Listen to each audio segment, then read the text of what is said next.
He is a doctor, a medical doctor from Texas. Before Congress, he was an OBGYN for decades, actually. Sir, good to see you again. Thank you for being with us. Well, thanks for having me on. I appreciate it. I don't know if you got a chance to see the description we did of what happens if you repeal without replacing, but it gets us to a situation that was worse than before Obamacare was put in, which you will remember wasn't a good situation. Well, realistically, and of course the House and the Senate both voted on such a repeal bill in December of 2015, was sent to President Obama's desk. He vetoed it in January of 16, and that was the starting point for the repeal efforts that began in this Congress.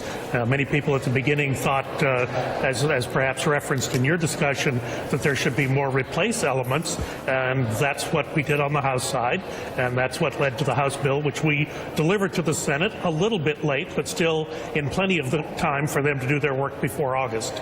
Then what happened? And I realize you can't answer for the Senate, but as a member of the Republican Party, and right now Republicans do control it all, if this replace movement began in December of 2015, here we are in July of 2017, why hasn't it happened?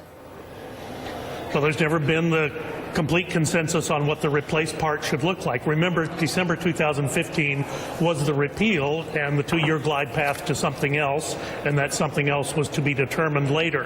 As this Congress began, there were many people on the right and the left of our conference who said, you can't just repeal, you've got to do the replace elements. Our committee, our subcommittee, was tasked with that, and we did that. Remember, we went through a 28-hour markup, and then we had another 18 hours in the Rules Committee just for good measure, and we delivered a product to the House floor which did pass and was delivered to the Senate under their reconciliation. Look, that's tough, and no one on the House side would ever tell you that it's a wise thing to try to legislate to Senate rules, but we did a good job, and the Senate parliamentarians said that the bill that the House passed would in fact be able to be considered under their reconciliation rules. So good, we're good to go. Next step, next move, United States Senate, it's theirs. Then is the issue within the Senate, if all you need is 51 votes, if you've had time, is the differential between moderates and conservatives such a wide divide that you can't get your own party together? Well, and I think that's what I don't want to make any assumptions about what Leader McConnell is now proposing, but I think that's the discussion that he's hoping to generate. Okay, you don't like what the House proposed, you don't like what the leadership office proposed.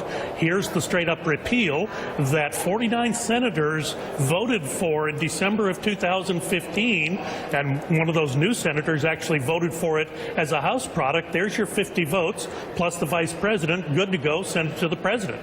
All right, but the bottom line is that may not actually happen. So in preparation for that not actually happening, I understand you've laid it out very clearly for us, but in preparation for that not really happening, could you really, knowing now what you know from the CBO, and I understand that a lot of people want to discount the CBO, but knowing what you know, could you support a repeal that doesn't come with a replace?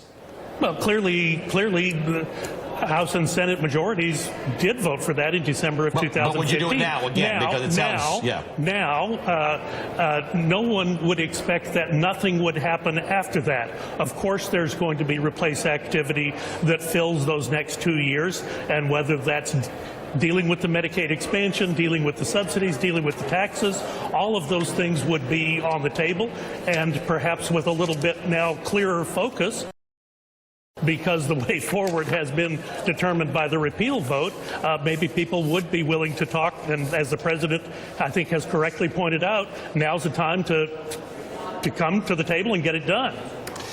Congressman, good to talk to you as always. Thank you for your very thorough answers to this. Michael Burgess is a representative and former doctor. I guess he is a doctor. Always a doctor. He's always a doctor, an OBGYN from Texas.